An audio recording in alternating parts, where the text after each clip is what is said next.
So hey there YouTube, so this is how to make a hovercraft. So things you'll need are a styrofoam plate, 2 wooden blocks to mount your motors.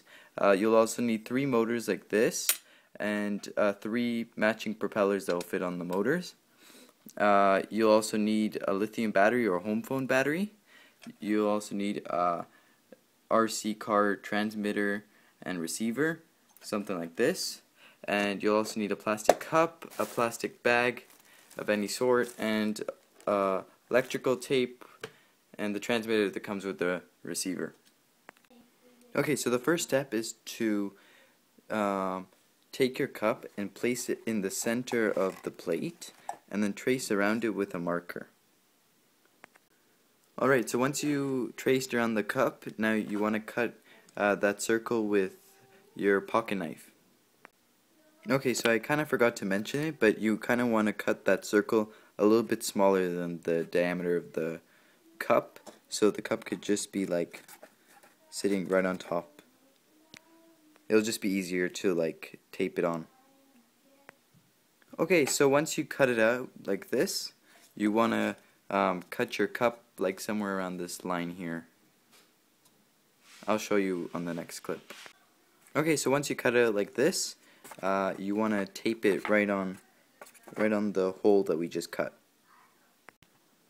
Okay, so once you electrically taped the plastic cup around the styrofoam plate, you can also add some more support from the inside.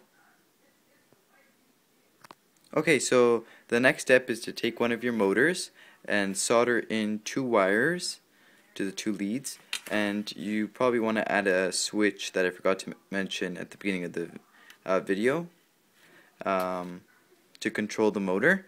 And then you want to probably get a straw or a stick or something to put right over here and glue the motor to it. I'll show you after. Okay, so this is how you want it to look like. So the motor and then the switch in series with the motor, and then we'll connect that to the battery. Okay, so you want to take your straw and just glue it onto the 2 sides of the bottom of the plate like that. And then you want to glue the motor right over here in the middle.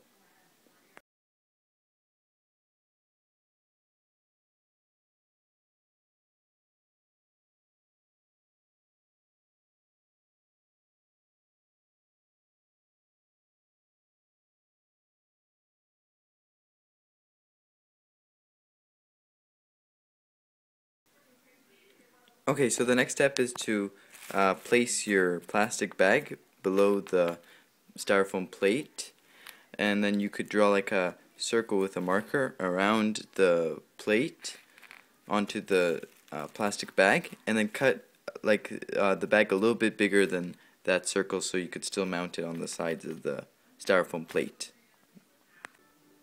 Okay, so once you have cut the circle to the size of the plate but a little bit bigger, you can now tape the sides of the circle to the styrofoam plate.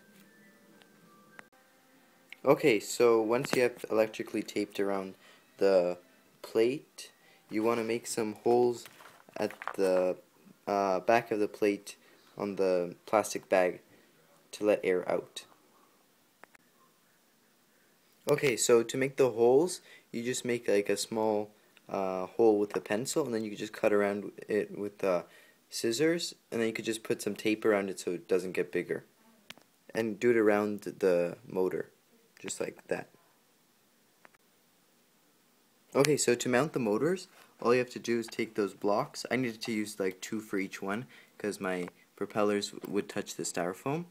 So you just stack 2 with some glue gun, and then you just glue gun the motor to the blocks like that. I think it will work better if they're a little bit on an angle. And then to mount the receiver, you just like put a little bit of glue gun, and then you could just use a straw for the antenna, and then glue gun the straw as well.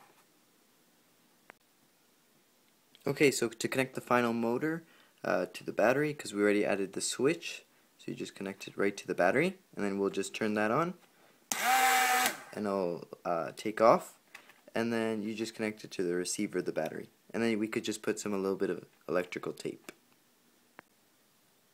Okay, and we're done. So all we have to do is now turn it on and turn on the two motors.